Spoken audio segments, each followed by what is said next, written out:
ñun élèves ak étudiants yi nga xam ne ñoo nekk Pikine ñi ngi ànd ak suñu mbokk yi nekk UGB di naqarlu deewu suñu frère suñu camarade Fallou Sène ñi nga xam ne kenn rayu ko kenn joxewul ordre bi ku dul recteuru université bu UGB muy Baye Dalaye Kane Baye Dalaye Kane moomu noonu moom moo jaar ci kaw li ñuy wax franchise universitaire yi wax force de l'ordre yi ñu dugg biir université bi jàmmaarloog étudiants yi ba rey ci kenn loolu tamit ñu koy naqarlu bu baax a baax. après loolu tamit ñi ngi demander à monsieur le président Macky Sall ne ko ki nga xam ne mooy ministre de l'enseignement supérieur di Mary Teuw Niane nga xam ne bi nga xam ne lii am na ba tey waxu ci dara yéyu ci yàbbiwu ci ñi ngi demander kooku noonu tamit ñu wàcce ko mu apporter ay éclaircissement mu leeral mbir mi nu mu demee yàbb ci wax ci. ñi ngi demander tamit monsieur le président Macky Sall ne ko li nga xam ne mooy ay transactions yi nga xam ne am na ci diggante ministre de l'enseignement supérieur jaar fi li nga xam ne moom la ñuy wax direction des bourses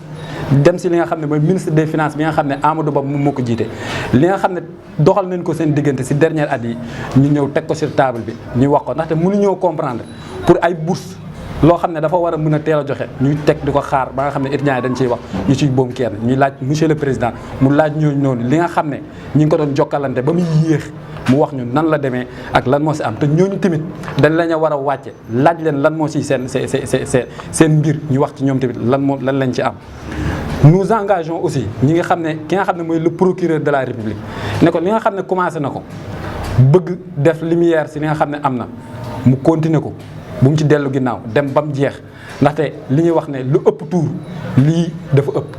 ñoo comprendre le fait que dañoo am camarade boo xam ne dañ koo boom mu leer ñun ñëpp ni balle réelle la selon l'autopsie bi nga xam ne moom la gars yi def ci hôpital bi ñu xam ni balle réelle la boobu ba tey mënuñoo gis nu mu demee xëy na enquête baa ngi en cours ñi ngi xaar waaye li ñu soxla ci ñoom mu nekkul ay communiqué dañoo bëgg ñu génn wax ak nit yi et comme ni ko Sels waxee soxlootuñu sax autorités yi président la Sels bëgg a waxtaanal wax leen carrément que ni ñoom reconnaître tuñ leen président lañ soxla. ñi nga xam ne dañ leen a war a wàccee ñi nga xam ne ñooy coupable yi ñu war leen a wàccee ndax seen ñàkk mën moo tax tey xëy na lii yëpp am ñu wàccee leen.